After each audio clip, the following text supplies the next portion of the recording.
Hello mga mare, magandang araw. Kumusta na mga mare ang inyong mga tindahan dyan?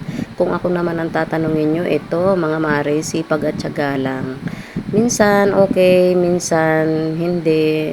Well, ganun talaga siguro lahat ng tindahan at lahat ng negosyo. Ganun siguro naman na hindi palaging okay. So ngayon, sipag at tiyaga lang tayo mga mare.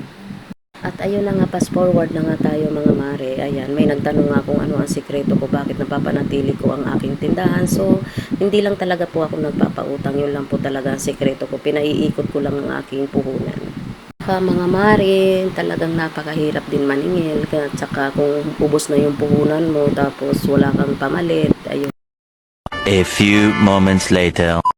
At ito na nga mga mare, ang 5 dahilan para hindi malugi ang iyong tindahan. Una, dapat may malinaw kang plano at bakit nagbukas ka ng iyong tindahan.